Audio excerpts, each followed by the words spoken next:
Today we're going to talk about Earth's tides. So what causes tides? Well, tides are the daily changes in the level of ocean water.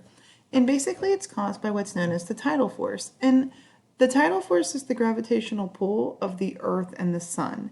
We know that the sun is pulling from one direction, possibly over here, and the moon is pulling from the other, so it pulls the water, kind of like if you take a rubber band that's circular and you pull it in two directions. So the moon's pull is going to determine the high tide and the low tide. If you take your rubber band and you pull it in opposite directions in a straight line, you would have what would be on your hands the high tide. All of that water is coming with it, and the part that would become skinny would be the low tide. So each day there are 2 high tides and there are 2 low tides. Basically there are 24 hours in a day. When you divide that by 4, you get 6-hour periods. So you have 12-hour difference between high and low tide. So if it's high tide at say 7:24, it's probably going to be low tide around 7:24 of the opposite time of day, whether that's AM or PM. The tidal range is the distance between that high tide and that low tide. So if your high tide here is say 12 feet, and your low tide is 8 feet, the distance tells us we have to subtract. So 12 minus 8 would be 4 feet. And that would be the tidal range, the distance that the tide actually moves. There are 2 major types of tides, spring tides and neap tides. Spring tides are when the sun, the earth, and the moon form a straight line. You can remember that, spring tide straight line, okay? So you have the sun, the moon, and the earth, or the sun, the earth, and the moon. And this is going to occur either in the new or the full moon stage, because that's going to be based on where your position is. Your moon here is the new moon. If your moon is here, it's the full moon. But either way, they form a straight line. When the spring tide occurs, you're going to have the largest tidal range possible, meaning your high tides are going to be higher than normal, which causes your low tides to be lower than normal.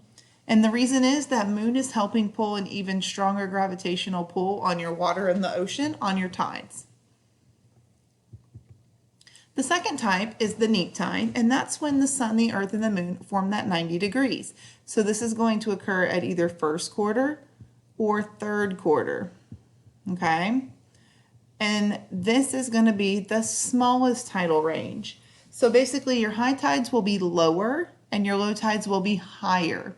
And the reason is there's no straight line to pull that gravitational pull on the water so strong to create those straight line spring tides or those high tides that are just pulled in the opposite directions. So here we go. We're going to see an animation. Spring tide is the large tidal range.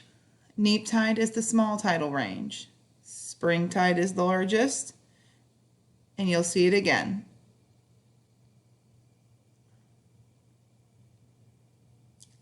When the earth is lined with earth, moon in the middle, and the sun, then that's when you generally see the largest, which is during the new moon. One of the neatest places on earth is the Bay of Fundy. In the Bay of Fundy, they have pretty much the highest tides and they have the greatest tidal range on earth. So these are all taken at the exact same place. This is low tide. This is when like the tide's about 3 hours from coming back in. And this is high tide, okay? So basically at the Bay of Fundy is very large and it separates the Canadian provinces of Nova Scotia and New Brunswick. So in certain spots, the high tide could be 11 feet to 53 feet, but basically it has about a 48 to 50 foot tidal range, meaning it can change and be 50 feet difference between high and low tide. That's why if you were to have a boat, say here, and you were leaving it, you would be walking. That's why people can walk all the way out under this. And then as the tide comes in slowly, you can see, then at high tide, you would be in the water. So a lot of times they have ships tied up on the bank, like at the harbor, and unless it's high tide, you can't go out. Or unless it's high tide, you can't come in because of where those boats have to be placed. So just a fun fact, the Bay of Fundy has the greatest tidal range on Earth.